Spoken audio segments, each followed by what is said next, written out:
नमः संस्कृत साथियों, मैं पुष्पा यादव आप सभी साथियों का अपने चैनल लक्ष्य संस्कृत में हार्दिक स्वागत करती हूँ। साथियों, हम अध्ययन कर रहे हैं कारक विचार डॉक्टर बाबूराम सक्सेना की जो पुस्तक है संस्कृत व्याकरण प्रवेशिका, उसी के आधार पे हम कारक का अध्ययन कर रहे थे।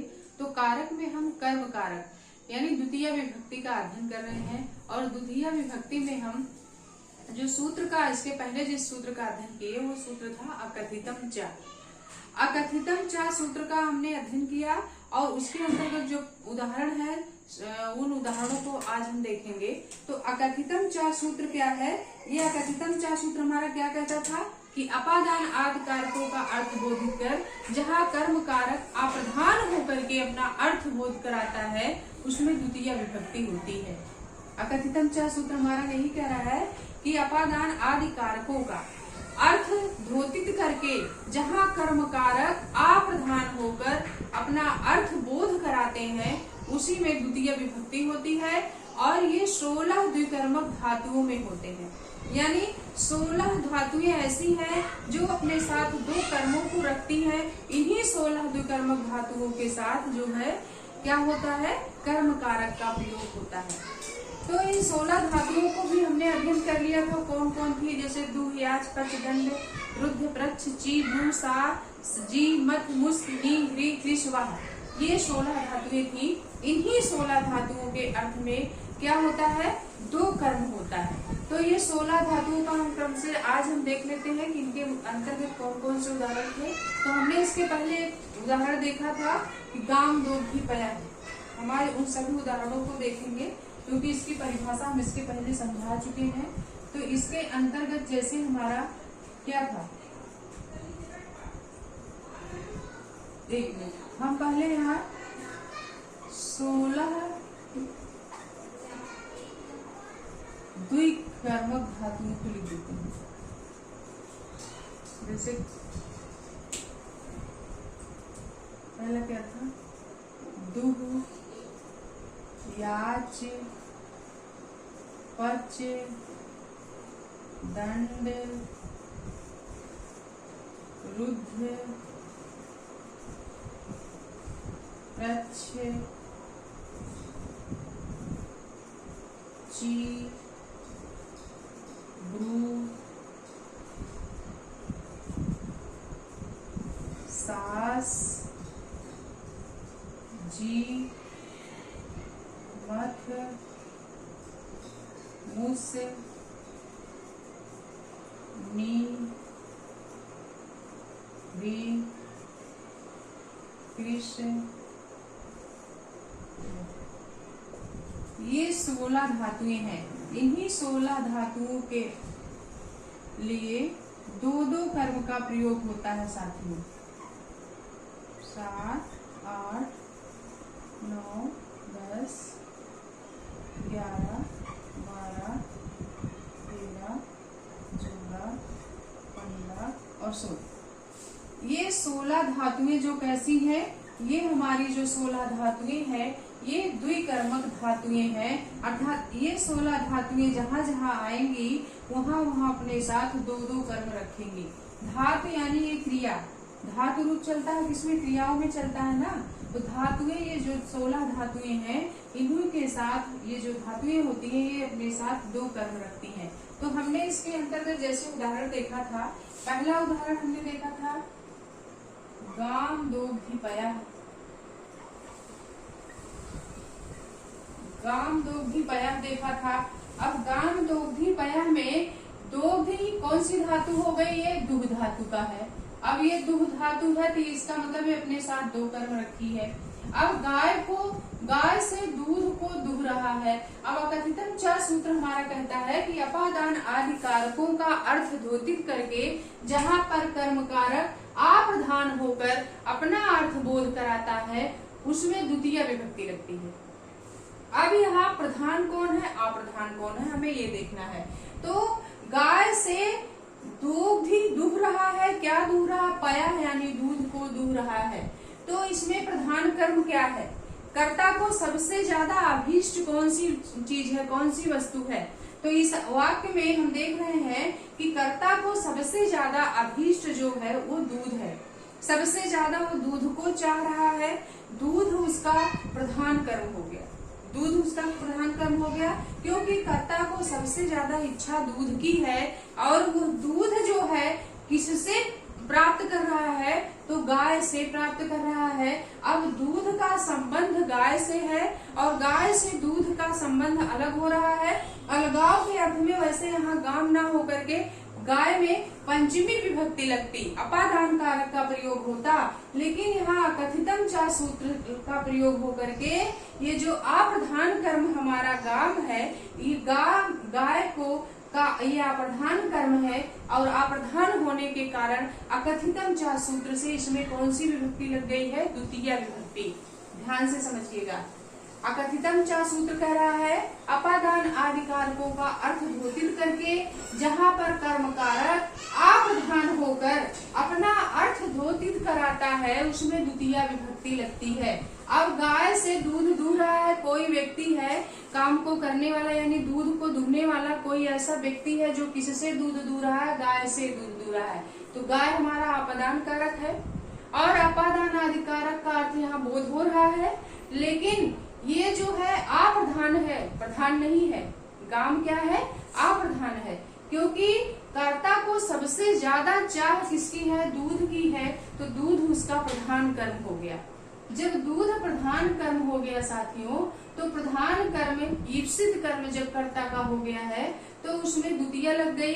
किस सूत्र से, इसके पहले हमने अध्ययन किया है, कर्तु ईप्सित तमम कर्म से, यानी कर्ता जिस चीज को सबसे ज्यादा चाहता है, जिस वस्तु को सबसे ज्यादा चाहता है उसकी कर्म संज्ञा होती है या उसका कर्म, वहाँ कर्म कारक का प्रयोग होता है और उसमें द्वितीय लगती है। तो कर्ता को यहाँ सबसे ज्यादा इच्छा प्राप्त करने की दूध की है, दूध कर्ता का प्रधान कर्म हो गया और प्रधान कर्म होने के कारण इस पयः में कर्तु ईप्सित तमम कर्म से कर्म संज्ञा होकर द्वितीय विभक्ति लगी है। इस पयः की कौन से किस सूत्र से हुआ है, कर्तुरीप्सित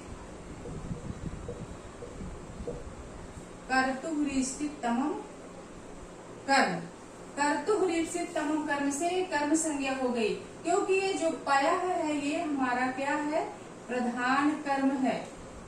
पयः कैसा कर्म है, प्रधान कर्म है और इसी को कहिए कथित कर्म है। याद रखिएगा, प्रधान कर्म को ही कथित कर्म कहा जाता है।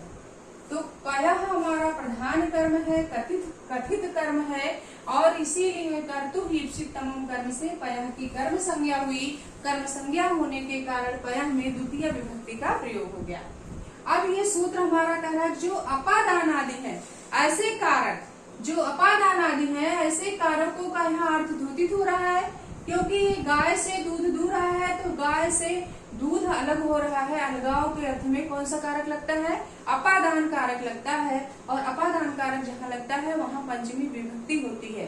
लेकिन अकथितम चा सूत्र पंचमी विभक्ति का बाध्य करके वो कह रहा है कि जब वह अपादान आदि कारक अप्रधान हो जाता है और अप्रधान होकर के जब अपना वो अर्थ बोध कराता है तब उसमें द्वितीय विभक्ति लग जाती है। इसीलिए गाम में द्वितीय का एक वचन है, क्योंकि गाम हमारा कैसा कर्म है, गाम हमारा ये जो है साथियों आप अपने नोट्स में लिखिए, गाम हमारा अप्रधान कर्म है।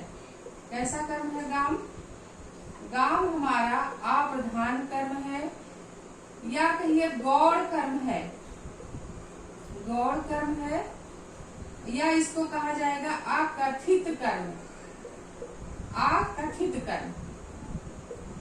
ये हमारा गाम कैसा कर्म है, अप्रधान कर्म है, गौड़ कर्म है और अकथित कर्म है। और अप्रधान कर्म होने के कारण इसमें अकथितम चा सूत्र से द्वितीय विभक्ति हो गई है। किस सूत्र से द्वितीय हुई है, अकथितम चा सूत्र से गाम में द्वितीय हो गई है। अपादान आदि कारक की अविविच्छा हो गई है। अपादान कारक की क्या हो गई है, अविविच्छा, यानी जिसका ना कहा जाए। तो यहाँ अपादान अब नहीं हुआ है, अपादान नहीं कहेंगे बल्कि क्या कहेंगे, कर्म कारक कहेंगे। किस सूत्र से, अकथितम चा सूत्र से। आ गया होगा समझ में आपके कि गाम दोग्धी पयः में पयः ने कर्तु ईप्सित तमम कर्म से कर्म संज्ञा हुई है और गाम की कर्म संज्ञा अकथितम चा सूत्र से हुई है। क्योंकि गाम हमारा अप्रधान कर्म है, गौड़ कर्म है या अकथित कर्म है। लिख लीजिए अपने नोट्स में, अप्रधान कर्म, गौड़ कर्म, अकथित कर्म है, इसको 3 नाम है। और प्रधान कर्म जो हमारा है क्या है, पयः है। तो पयः हमारा प्रधान कर्म है, मुख्य कर्म है, और ये क्या है, कथित कर्म है। इतना आपके समझ में आ गया होगा। तो यहाँ दुह धातु से दोग्धी बना है, दोग्धी हमारा क्रिया है, यहाँ दोग्धी क्रिया है, यह दुह धातु से बना है। क्योंकि यह दुह धातु यहाँ आई है इसलिए भी यह द्विकर्मक है, यानी अपने साथ साथ ये 2 कर्म रख रही है, एक पयः और दूसरा गाम। तो गाम की कर्म संज्ञा कथितम चा सूत्र से हुआ और पयः की कर्म संज्ञा कर्तुः रीप्सित तमम कर्म से हुआ। पयः हमारा प्रधान कर्म या कहिए कथित कर्म है और गाम हमारा अप्रधान कर्म है, अकथित कर्म है या गौड़ कर्म है। इतना आ गया होगा समझ में। आप इसको अपने नोट्स में जैसे हम समझाए हैं साथियों, उसको वैसे ही लिखिए। फिर अगला सूत्र देख लेंगे, अगला उदाहरण देखते हैं। अगला उदाहरण हमारा जो है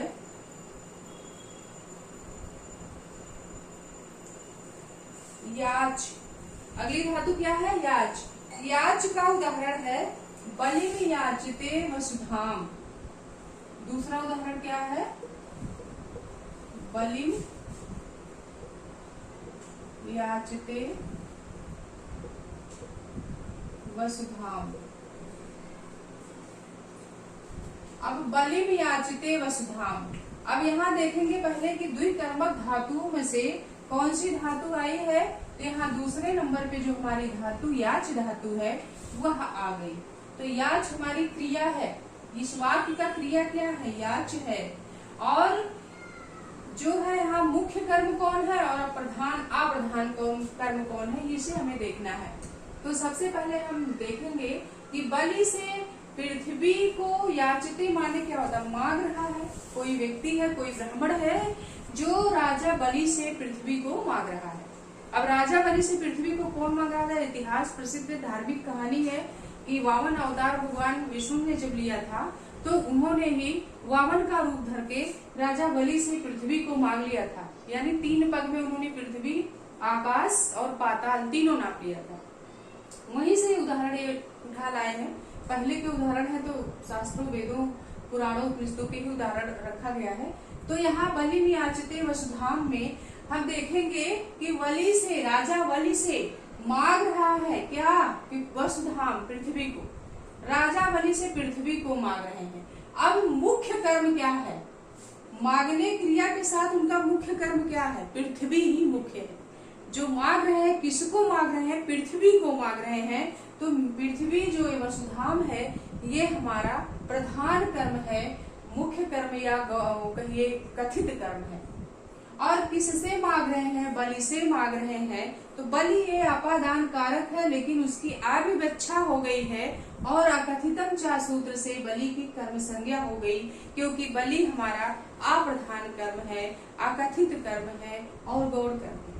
आगे होगा समझ में आपके कि बलिम हमारा कैसा कर्म है, ये बलिम हमारा अप्रधान कर्म है, अकथित कर्म जिसको भी कहते हैं, अकथित कर्म भी इसी को कहते हैं और गौड़ कर्म भी इसी को ही कहते हैं। तीनों एक ही बात है, ध्यान दीजिएगा, अपने नोट्स में लिखते चलिएगा कि बलिम हमारा अप्रधान कर्म, अकथित कर्म और गौड़ कर्म भी है। इसकी कर्म संज्ञा हमारा अकथितम चा सूत्र से हो गया। अब अकथितम चा सूत्र से होने के कारण इसमें कौन सी विभक्ति लगी, द्वितीय विभक्ति लगी, क्योंकि अकथितम चा सूत्र से कर्म संज्ञा हुई और जिसकी कर्म संज्ञा हो जाती है उसमें द्वितीय विभक्ति का प्रयोग होता है। इसीलिए बलिम में बलिम द्वितीय का एक वचन है, क्योंकि ये तो अपादान कारक है लेकिन इसकी अविवक्षा हो गई अकथितम चा सूत्र से।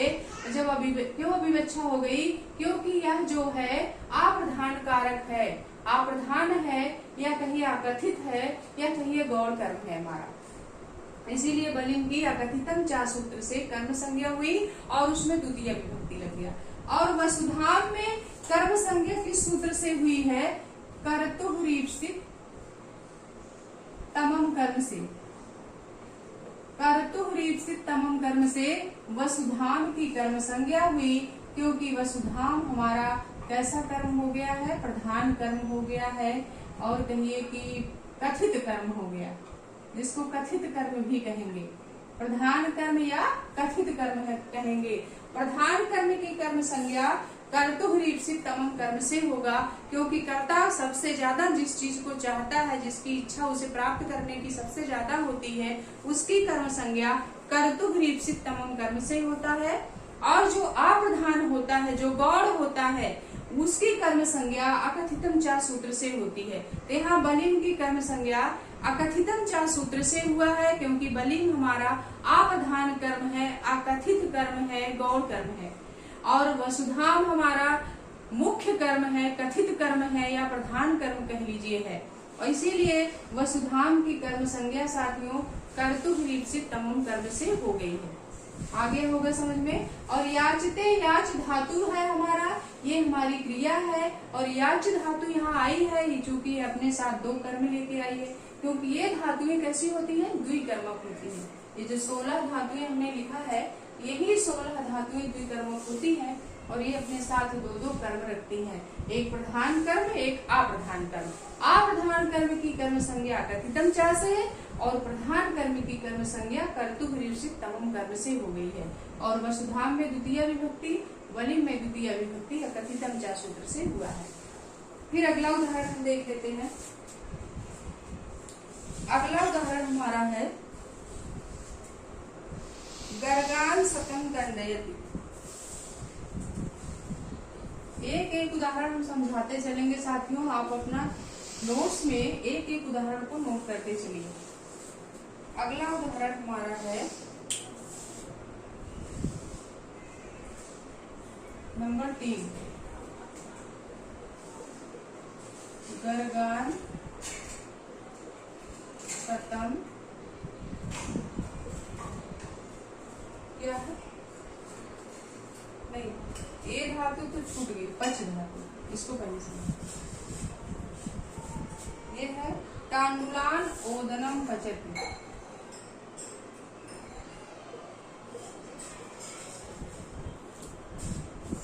तांडुलान ओदनम पचति।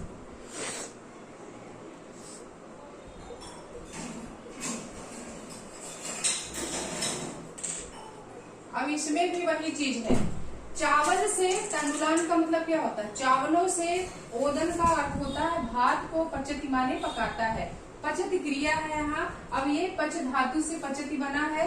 पच हमारी कैसी धातु है? द्विकर्मक धातु है, अर्थात इसके साथ दो दो कर्म है, एक अप्रधान कर्म, दूसरा प्रधान कर्म, मुख्य कर्म, गौड़ कर्म, सॉरी कथित कर्म। तो जो कोई व्यक्ति है जो चावलों से क्या कर रहा है? भात पका रहा है। अब पकाने की क्रिया का संबंध सबसे ज्यादा किससे है? चावल से। और वो चावल से क्या पका रहा? भात को पका रहा है। भात का संबंध कर्ता को सबसे ज्यादा अभीष्ट है, यानी वो भात को खाना चाह रहा है, उसे भात चाहिए खाने के लिए, तो कर्ता का सबसे अभीष्ट ओदनम है। इसीलिए ओदनम की कर्म संज्ञा कर्तुरीप्सित तमम कर्म से हो गया। आप अपने नोट्स में लिखते चलिएगा, नहीं तो ये चीजें भूल जाती हैं। कर्तुरीप्सित तमम कर्म से इस ओदनम की कर्म संज्ञा हो जाएगी साथियों।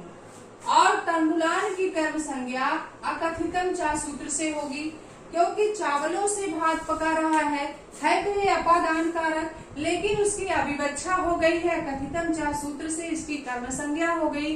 कर्म संज्ञा होने के कारण इसमें द्वितीय विभक्ति का प्रयोग हुआ। तंडुलान द्वितीय का बहुवचन है, यानी चावल, एक चावल से भात नहीं पका रहा, चावलों से भात पका रहा। बहुत सारे चावल हैं, बहुत सारे चावल हैं, चावलों की संख्या ज्यादा है ना। अब एक चावल से एक भात थोड़ी ना पकेगा, चावल ज्यादा होंगे तभी भात बनेंगे। तो चावलों से भात पका रहा है, इसीलिए तंडुलान में द्वितीय का बहुवचन लगा है। ये द्वितीय का बहुवचन है तंडुलान। तंडुलान हमारा कैसा कर्म हो गया? अप्रधान कर्म है, अकथित कर्म है, और कैसा है? गौड़ कर्म है। और मुख्य कर्म, प्रधान कर्म या कथित कर्म हमारा ओदनम है, इसीलिए ओदनम की कर्तुरीप्सित तमम कर्म से कर्म संज्ञा हुई और उसमें द्वितीय विभक्ति लगा। तंडुलान को अकथितम चा सूत्र से कर्म संज्ञा हुई और उसमें द्वितीय विभक्ति का प्रयोग हुआ, क्योंकि तंडुलान जो तांडुल है हमारा अप्रधान कर्म है, अकथित कर्म है और गौड़ कर्म है। उसी को अप्रधान कहते हैं, उसी को अकथित कहते हैं और उसी को गौण कर्म कहते हैं। कंफ्यूज मत होइएगा। और प्रधान कर्म को ही कथित कर्म कहा जाता है। अगला वाक्य हमारा है, चौथा वाक्य जो हमारा है, चौथा वाक्य हमारा क्या है कि गर्गान सतम दंडयति।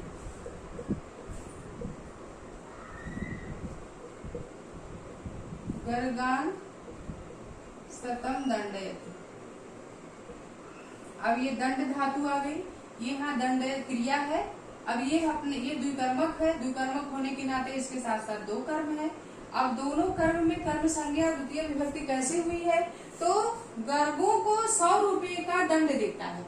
अब गर्गों को तो दंड दे रहा है, गर्ग आदि कोई जाति है उसको 100 रुपए का दंड दे रहा है, तो दंड दे रहा है कितने का, 100 रुपए का। तो 100 की संख्या 100 उसका प्रधान कर्म हो गया, मुख्य कर्म है, क्योंकि 100 रुपए का दंड दे रहा है।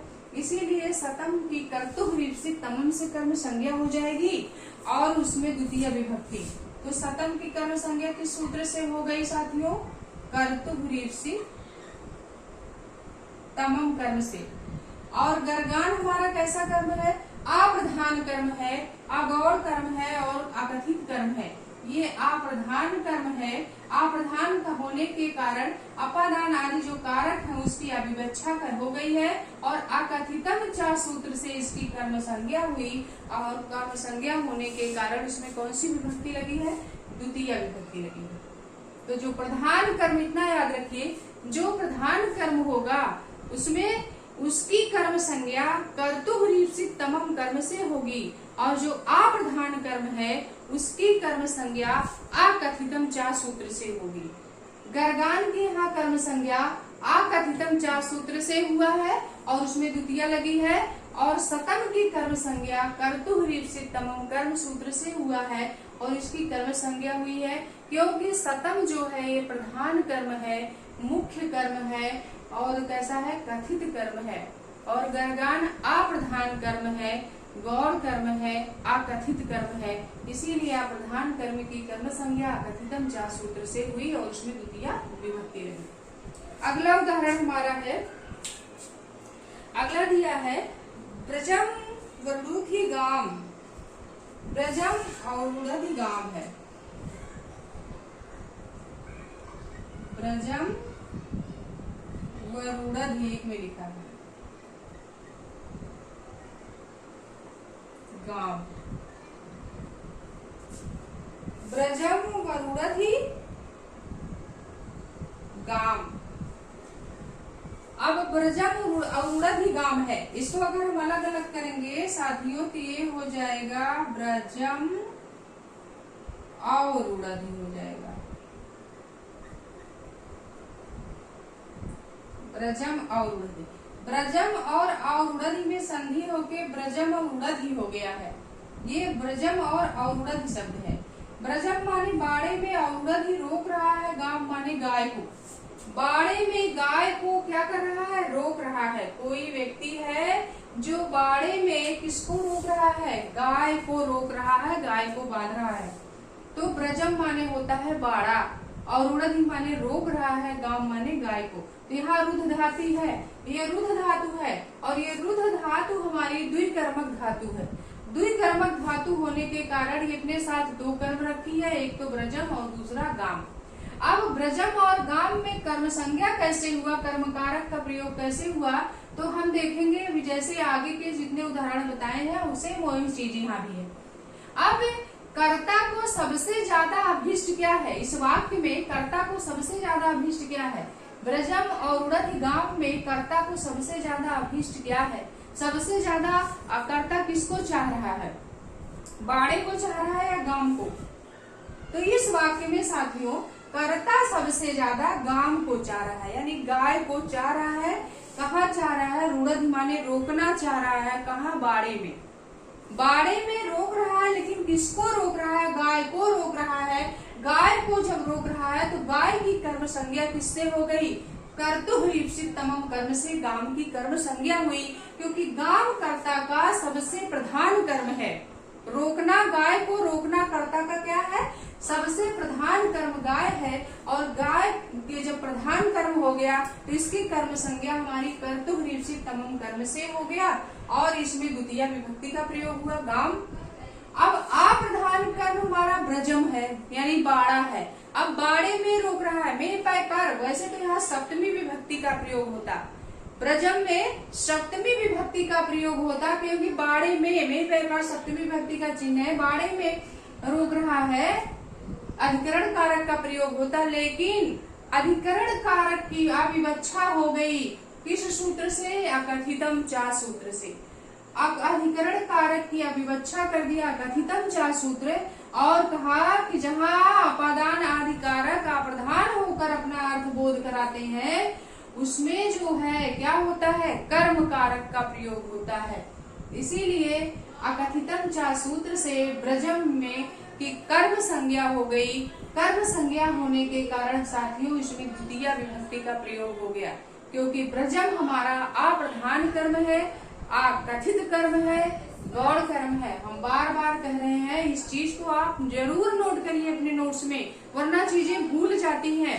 ब्रजम हमारा कैसा कर्म है? अप्रधान कर्म है, अकथित कर्म है, गौड़ कर्म है क्योंकि अप्रधान अकथित गौड़ एक ही चीज है। तो अप्रधान कर्म की कर्म संज्ञा किस सूत्र से होगी? अप्रधान कर्म की कर्म संज्ञा साथियों अकथितम चा सूत्र से होगी और जिसकी कर्म संज्ञा होती है उसमें कौन सी विभक्ति लगती है? द्वितीय लगती है, इसीलिए ब्रजम में द्वितीय हो गई। और जो प्रधान कर्म होता है, मुख्य कर्म जो होता है, जो कथित कर्म होता है उसकी कर्म संज्ञा कौन सा सूत्र करता है? कर्तुः तमम कर्म। तो काम की कर्तुः तमम कर्म से कर्म संज्ञा हुई और कर्म संज्ञा होने के कारण उसमें कौन सा विभक्ति का प्रयोग हुआ? द्वितीय विभक्ति लगी। तो काम में द्वितीय कर्तुः तमम कर्म से हुआ, इसकी कर्म संज्ञा और कर्मणि द्वितीय से द्वितीय लगा। ब्रजम की कर्म संज्ञा कथितम चा सूत्र से हुआ क्योंकि ब्रजम हमारा अप्रधान कर्म है, गौड़ कर्म है। ये आप अपने नोट्स में लिख लीजिए कि ब्रजम कैसा कर्म है? अप्रधान कर्म, गौड़ कर्म या अकथित कर्म। गाम हमारा प्रधान कर्म है, कथित कर्म है। गाम की कर्म संज्ञा कर्तुः तमम कर्म से और ब्रजम की कर्म संज्ञा अकथितम चा सूत्र से हुआ। इतना आगे होगा समझ में। अब हम आगे बढ़ते हैं। आगे जो हमारा है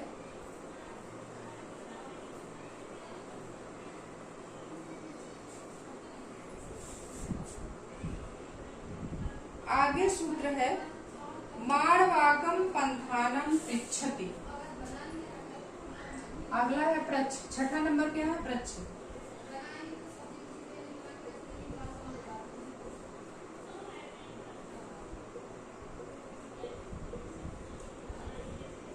माणवाकम पंथानम पृच्छति। ये प्रच्छ धातु है लेकिन उसका पृच्छ हो जाता है। ये रा की संप्रसारण संज्ञा होकर रा का री हो जाता है। ये गड़ा संप्रसारण, इससे क्या हो गया है? रा की संप्रसारण संज्ञा यानी इस प्रच्छ में जो रा है इस रा का संप्रसारण संज्ञा होकर के री हो गया है और री की मात्रा लग गई है, पृच्छति शब्द बना। अगला है माणवाकम पंथानम पृच्छति। माणवकम, माणवकम, वाकम नहीं है, इसको सही करते हैं। माणवकम, माणवकम पंथानम पृच्छति। अब पृच्छति क्रिया है और ये प्रच्छ धातु भी है। अब प्रच्छ धातु ये कैसी है? द्विकर्मक धातु है, यानी ये जब यहाँ अगर प्रच्छ धातु आ गई ऐसे भी पहचान सकते हैं आप, ये प्रच्छ धातु आ गई है तो ये अपने साथ दो दो कर्म रखेगी। अब इसमें कौन सा प्रधान कर्म है, कौन सा अप्रधान कर्म है, ये हमें देखना है। तो पूछ रहा है, करता है कोई जो पूछ रहा है, क्या पूछ रहा है? रास्ते को पूछ रहा है। पंथान माने, पंथ माने क्या होता है? रास्ता होता है। रास्ते को पूछ रहा है। किससे पूछ रहा है? माणवक से पूछ रहा है। माणवक से पूछ रहा है, क्या पूछ रहा है? रास्ता पूछ रहा है। तो पूछने वाला जो करता है उसका प्रधान कर्म यहाँ क्या हो गया? उसका प्रधान कर्म हो गया साथियों पंथानम। जब हमारा ये पंथानम प्रधान कर्म हो गया तो इसकी कर्म संज्ञा हो गई किस सूत्र से? कर्तुः रीप्सित तमम कर्म से, कर्तुः रीप्सित तमम कर्म से पंथानम की कर्म संज्ञा हो गई। कर्म संज्ञा होने के कारण इसमें कौन सी विभक्ति लग गई साथियों? द्वितीय विभक्ति। अब तो ये प्रधान कर्म है। अब हम देखेंगे कर्ता का, तो अप्रधान कौन है? जो बचा हो अप्रधान हो गया। तो माणवक जो है यह अप्रधान कर्म है, यह अप्रधान कर्म है, इसलिए माणवक अप्रधान होने के कारण इसकी कर्म संज्ञा अकथितम चा सूत्र से हो गई। अब जब अकथितम चा सूत्र से माणवकम की कर्म संज्ञा हो गई तो इसमें कौन सी विभक्ति लग जाएगी? द्वितीय विभक्ति। अकथितम चा सूत्र से जब इसकी कर्म संज्ञा हुई तो जिसकी कर्म संज्ञा होती है उसमें कौन सी विभक्ति लग जाती है? द्वितीय विभक्ति लग जाती है। तो माणवकम में कर्म संज्ञा कथितम चा सूत्र से हुआ और उसकी में द्वितीय विभक्ति का प्रयोग हुआ। तो माणवकम हमारा अप्रधान कर्म है और पंथानम हमारा प्रधान कर्म है। तो प्रधान कर्म होने के कारण इसकी कर्तुः रीप्सित तमम कर्म से कर्म संज्ञा होकर द्वितीय विभक्ति लगा। अप्रधान कर्म माणवाकम है, इसलिए अकथितम चा सूत्र इसकी कर्म संज्ञा होकर इसमें द्वितीय विभक्ति का प्रयोग हुआ है। अगला हमारा जो 7वां वाक्य है वो ची है। क्या है? ची। ये ची है। अब इस ची का उदाहरण हम देख लेते हैं। दिया है ची का वृक्षम वचिनोति फलानि,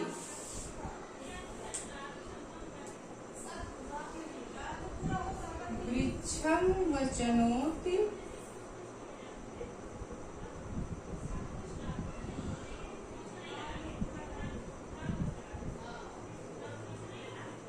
फलानि, वृक्षम वचिनोति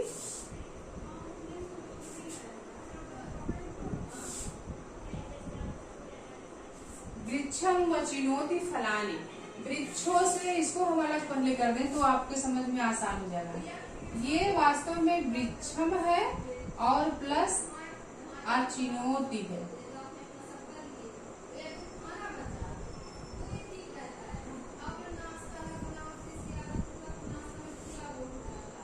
अवचिनोति, अवचिनोति है और वृक्षम और चिनोति में संधि होके वृक्षम व चिनोति बन गया है। हर वाक्य यही वृक्षम और चिनोति हमने अलग कर दिया है, इसी में संधि होके वृक्षम व चिनोति शब्द बन गया है बस। अब वृक्षम यानी वृक्ष से, चुनौती चुनता है, फलानी फल, वृक्ष से फल चुनता है। अब कोई व्यक्ति है काम को करने वाला, चुनने का काम कर्ता कर रहा है, कौन है उसका नाम नहीं दिया है, इस चीज को ध्यान रखिएगा। कर्ता का किसी भी वाक्य में नाम नहीं आया है। काम को करने वाला व्यक्ति ही कर्ता कहलाता है, तो कर्ता का यहाँ नाम नहीं आया है और इसके पहले जितने उदाहरण बताए हैं किसी में कर्ता का नाम नहीं आया है। बस आ गया कि वृक्षम व चुनौती फलानी, कोई व्यक्ति है जो वृक्षों से फल को क्या कर रहा है? चुन रहा है, तोड़ रहा है। तो चुनने का काम वो कर रहा है, क्या चुन रहा है? फल को चुन रहा है। तो चुनने का काम फल है, फल क्या हो गया? कर्ता का प्रधान कर्म हो गया। चुनना क्या है? फल, फल हमारा प्रधान कर्म हो गया। अब ये फल प्रधान कर्म होने के कारण इसकी कर्तुः रीप्सित तमम कर्म से कर्म संज्ञा हो गई। फलम फले फलानी रूप चलता है, फलम फले फलानी, फलम फले फलानी। द्वितीय का बहुवचन है, द्वितीय का क्या है? बहुवचन है, क्योंकि फल नहीं, एक फल केवल नहीं चुन रहा है, फलों को चुन रहा है, बहुत सारे फल तोड़ रहा है, इसीलिए फलानी आया है। द्वितीय का यहाँ बहुवचन है। ये फलानी हमारा कैसा कर्म हो गया साथियों? ये फलानी हमारा प्रधान कर्म है, प्रधान कर्म है। प्रधान कर्म होने के कारण इसकी कर्म संज्ञा कर्तुः रीप्सित तमम कर्म से हो गई। और वृक्षम कैसा है? अप्रधान कर्म है। अप्रधान कर्म होने के कारण इसकी कर्म संज्ञा अकथितम चा सूत्र से हो गई। अकथितम चा सूत्र से वृक्षम की कर्म संज्ञा हुई और उसमें द्वितीय विभक्ति का प्रयोग हुआ। और फलानी की कर्म संज्ञा कर्तुः रीप्सित तमम कर्म से हुई और इसमें द्वितीय विभक्ति का प्रयोग हुआ, क्योंकि कर्ता का प्रधान कर्म फलानी है और अप्रधान कर्म वृक्षम है।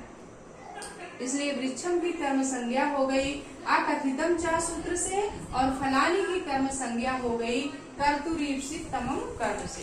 तो फलानी में द्वितीय विभक्ति कर्तुरीप्सित तमम कर्म से हुआ है, वृक्षम में द्वितीय का प्रयोग अकथितम चा सूत्र से हुआ है, क्योंकि वृक्षम हमारा अप्रधान कर्म है और फलानी हमारा प्रधान कर्म है।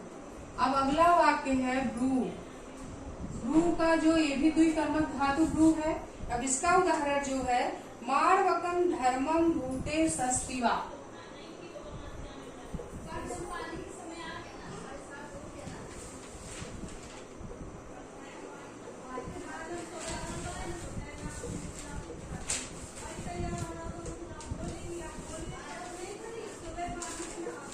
माणवकम धर्मम भूते सस्तिवा।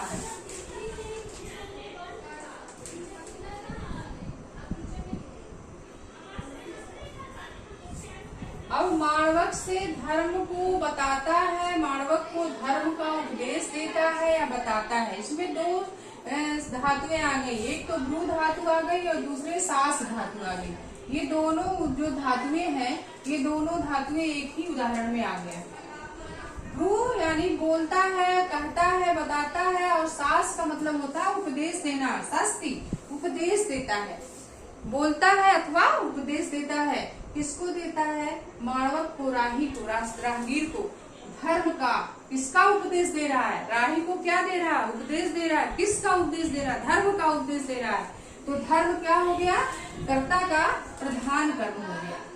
धर्म कर्ता का कैसा कर्म हो गया साथियों? प्रधान कर्म हो गया। प्रधान कर्म होने के कारण इसकी कर्म संज्ञा किस सूत्र से हो गई? कर्तुरीप्सित तमम, कर्तुरीप्सित तमम कर्म से कर्म संज्ञा होके इसमें द्वितीय हो गई। और माणवाकम हमारा अप्रधान कर्म है। अप्रधान कर्म है या गौड़ कर्म है या अकथित कर्म है। अप्रधान होने के कारण इसकी कर्म संज्ञा किसकी हुई?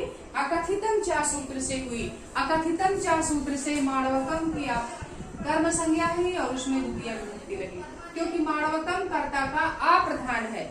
और प्रधान क्या है? उपदेश देना। किसका? धर्म का उपदेश देना। धर्म का उपदेश कर्ता को दे रहा है, इसलिए धर्म प्रधान है। किसको दे रहा है? राही को दे रहा, राहगीर को दे रहा है। ये तो अप्रधान हो गया। अप्रधान कर्ता में द्वितीय विभक्ति का प्रयोग हुआ अकथितम चा सूत्र से कर्म संज्ञा होके। प्रधान कर्म जो हमारा धर्म है, धर्म की कर्म संज्ञा कर्तुरीप्सित तमम कर्म से हो गई और इसमें द्वितीय विभक्ति का प्रयोग हुआ। तो यानी राही को धर्म के बारे में बताता है या उपदेश करता है, उपदेश देता है। इतना आगे होगा समझ में। अब अगला देख लेते हैं। अगला जो उदाहरण क्या है? अगला उदाहरण हमारा दिया हुआ है सतम जयति देवदत्ता। सतम जयति, सतम जयति देवदत्तम है। सतम जयति देवदत्तम, देवदत्तम सतम जयति। जयति क्रिया है, जयति हमारा क्रिया है। किस धातु से बना है? जी धातु से बना है। जयति जयतः जयंती, जयति हमारा क्रिया है, जी धातु से बना है। तो यह जी धातु आ गई, तो जी धातु हमारी द्विकर्मक धातु है। अभी अपने साथ दो दो कर्म रखी है। अब कौन प्रधान है कौन गौड़ है ये हमें देखना है। तो जीत रहा है, क्या जीत रहा है? सतम यानी 100 रुपया जीत रहा है। किससे जीत रहा है? देवदत्त से जीत रहा है। तो किससे जीत रहा है? देवदत्त से जीत रहा है। क्या जीत रहा है? सतम 100 रुपए को जीत रहा है। तो सतम की यहाँ कर्म संज्ञा हो जाएगी किससे? कर्तुरीप्सित तमम कर्म से।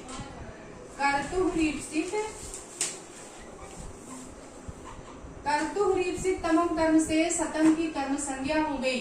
कर्म संज्ञा होने के कारण इसमें द्वितीय विभक्ति लगा, क्योंकि सतम इसका प्रधान कर्म है। जीत रहा, जीतना। क्या जीतना प्रधान है? 100 रुपया जीतना प्रधान है। तो 100 यहाँ प्रधान कर्म सतम माने 100 रुपया होता है। तो 100 या प्रधान कर्म है। प्रधान कर्म होने के कारण कर्तुरीप्सित तमम कर्म से कर्म संज्ञा होकर द्वितीय लगी है और देवदत्त से जीत रहा है। तो देवदत्त अप्रधान कर्म है। अप्रधान कर्म होने के कारण इसकी कर्म संज्ञा अकथितम चा सूत्र से हो गई और अकथितम चा सूत्र से कर्म संज्ञा होने के कारण उसमें द्वितीय विभक्ति का प्रयोग हुआ है। अब अगला वाक्य हम देख लेते हैं। अगला वाक्य हमारा क्या है? सुधाम क्षीर निधिम मथनाति। ग्रहवा वाक्य हमारा क्या है? सुधाम क्षीर निधिम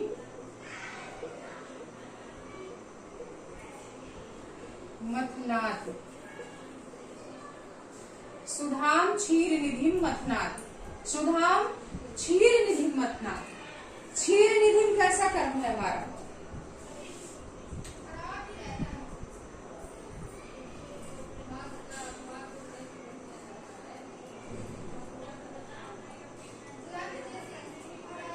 सुधाम कैसा कर्म है यहाँ? और क्षीर निधि मथनाट क्रिया है। मथनाट मथ रहा है, किससे किसको मथ रहा है? क्षीर निधि को मथ रहा है। मथनाट क्रिया से संबंध किसका जाता है? क्षीर निधि का। क्षीर निधि यानी सागर को मथनाट मथ रहा है। अगर प्रश्न पूछा जाए कि क्षीर निधि को मथ रहा है सुधाम माने अमृत के लिए, अमृत के लिए क्षीर निधि यानी सागर को मथनाट मथ रहा है, तो हम पूछेंगे कि किसको मथ रहा है? तो सागर को मथ रहा है। मथने की क्रिया का संबंध सबसे ज्यादा किससे है? क्षीर निधि से है। तो क्षीर निधि इसका प्रधान कर्म हो गया कर्ता का।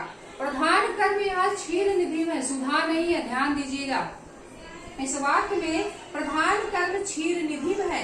मथनाट क्रिया से सबसे ज्यादा संबंध क्षीर निधि का यानी सागर का है। सागर को ही मथ रहे हैं। समुद्र मंथन से वाक्य लिया गया है कि जब समुद्र मंथन हो रहा था तो समुद्र मंथन से ही अमृत निकला था ना, तो सबसे पहले क्या किया गया? मंथन किया गया, समुद्र को मथा गया। जब मथा गया तो उसमें से अमृत, विष बहुत सारे निकले हैं रत्न। तो जो है मथने की क्रिया का संबंध सबसे ज्यादा क्षीर निधि सागर से है, इसलिए इसका प्रधान कर्म सागर यानी क्षीर निधि हुआ और क्षीर निधि की कर्म संज्ञा कर्तुः तमम कर्म से हो गई। इसमें द्वितीय विभक्ति का प्रयोग हुआ है साथियों। और सुधाम हमारा अप्रधान कर्म है, क्योंकि अमृत को प्राप्त तो करना चाह रहा है लेकिन सबसे पहले वो काम क्या करेगा? सागर को मथेगा। तो सागर हमारा प्रधान कर्म है, इसलिए इसकी कर्म संज्ञा कर्तुः तमम कर्म से। और सुधाम हमारा गौड़ कर्म है, अप्रधान कर्म है, इसलिए सुधाम की कर्म संज्ञा कथितम चा सूत्र से होगी। इतना आगे होगा समझ में। अगला वाक्य हमारा है देवदत्तम। क्या है? देवदत्तम सतम मुषड़ति।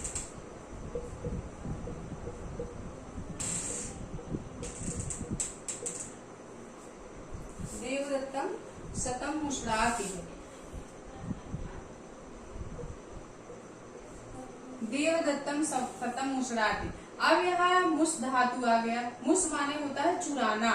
मुस माने क्या होता है? ये धातु मुस है, मुस का अर्थ होता है चुराना। मुस का क्या अर्थ होता है? चुराना। अब मुसरति चुरा रहा है। क्या चुरा रहा है? सतम 100 रुपया चुरा रहा है। किससे चुरा रहा है? देवदत्त से चुरा रहा है। देवदत्त से 100 रुपया चुरा रहा है। तो यहाँ सबसे ज्यादा कर्ता कोई व्यक्ति काम है ऐसा जो चोरी कर रहा है। कितने रुपए की चोरी कर रहा है? 100 रुपए की चोरी कर रहा है। तो सतम जो 100 रुपया चुरा रहा है तो वो सतम की कर्म संज्ञा हो जाएगी। किस सूत्र से? कर्तुः तमम कर्म से। कर्तुः तमम कर्म से इस सतम की कर्म संज्ञा हो गई, क्योंकि सतम हमारा कैसा कर्म है साथियों? प्रधान कर्म है, इसलिए इसकी कर्म संज्ञा कर्तुः तमम कर्म से हो गई और उसमें द्वितीय। और देवदत्तम हमारा अप्रधान कर्म है। अप्रधान होने के कारण इस देवदत्तम की कर्म संज्ञा अकथितम चा सूत्र से हुई और उसमें द्वितीय विभक्ति लग गया। ध्यान दीजिएगा, मुस धातु अपने साथ दो कर्मक धातु है, 2 कर्म लेके आई है, एक देवदत्तम और दूसरा सतम, क्योंकि इसमें भी द्वितीय है, इसमें भी द्वितीय है। अब चोरी कर रहा है 100 रुपए का, तो जो चोरी कर रहा है उसका संबंध सबसे ज्यादा 100 रुपए से है, तो 100 रुपया इसका प्रधान कर्म हो गया। प्रधान होने के कारण कर्तु रीप्सित तमम कर्म से इसकी कर्म संज्ञा हो गई। और देवदत्त से चुरा रहा तो देवदत्त अप्रधान हो गया। अप्रधान होने के कारण देवदत्त का कथितम चा सूत्र से कर्म संज्ञा हुई। अगला वाक्य हमारा है, अगला वाक्य एक और बचा, इसको भी हम देख चुके, आज यही समाप्त करेंगे, फिर अगले क्लास पढ़ाएंगे हम। अगला वाक्य हमारा है ग्रामम अजाम नयति धरति करसति वा, सारे आ गए, नी ह्री कृष्वा सारे आ जाएंगे। अगला वाक्य हमारा क्या है, ग्रामम अजाम नयति हरति करसति वा। ग्रामम अजाम नयति हरति करसति वा। अब नी धातु भी आ गई, ह्री धातु भी आ गई, कृष धातु भी आ गई। ग्रामम अजाम नयति हरति करसति, वहति भी जोड़ दीजिए, वह धातु भी आ जाएगी। वहति, वहति लिख देते हैं, वहति वा। नी ह्री कृष और वाह चारों धातुएं इसी वाक्य में आ गई, ध्यान दीजिएगा। नी ह्री कृष वाह चारों धातुएं, ये नी ह्री कृष वाह ये चारों धातुएं एक ही वाक्य में आ गई। ग्रामम अजाम नयति हरति करसति वहति वा। गांव से अजाम माने बकरी को ले जा रहा है, गांव से बकरी को हरण कर रहा है, गांव से बकरी को खींच कर ले जा रहा है, गांव से बकरी को ढो कर ले जा रहा है। वह माने ढोना होता है। तो गांव से बकरी ले जा रहा है, हरण कर रहा है, खींच के ले जा रहा है, ढो के ले जा रहा है। तो अब ले जाने वाला कौन व्यक्ति है, कर्ता का हमने पहले बता दिया कि सारे वाक्यों में कर्ता का नाम नहीं आया है, कर्ता का पता नहीं है, बस ले जा रहा है। कोई है ऐसा जो गांव से बकरी को ले जा रहा है। अब किसको ले जा रहा है, किसको ले जा रहा है, किसको हरण कर रहा है, किसको खींच के ले जा रहा है, किसको ढो के ले जा रहा है। अगर प्रश्न करेंगे किसको ले जा रहा है, तो उत्तर निकल के आएगा अजाम, बकरी को ले जा रहा है। बकरी उसका प्रधान कर्म हो गया। बकरी कैसा कर्म हो गया साथियों, ये बकरी अजाम प्रधान कर्म है। और प्रधान कर्म होने के कारण इसकी कर्म संज्ञा किस सूत्र से हो जाएगी, कर्तुः रीप्सित तमम कर्म से। कर्तुः रीप्सित तमम कर्म से अजाम की कौन सी संज्ञा हो गई, कर्म संज्ञा। और कर्म संज्ञा होने के कारण इसमें द्वितीय विभक्ति लग गया, हो गया अजाम। अब अप्रधान को कौन बचा है, यहाँ ग्राम बचा है। अब बकरी को कहाँ से ले जा रहा है, तो गांव से ले जा रहा है। अपादान कारक होगा, लेकिन इस अपादान की अविवच्छा हो गई और अकथितम चा सूत्र से अपादान कारक का अविवच्छा होके कर्म संज्ञा हुई। किस सूत्र से, अकथितम चा सूत्र से। अकथितम चा सूत्र से ग्रामम की कर्म संज्ञा हो गई और इसमें द्वितीय विभक्ति लग गई।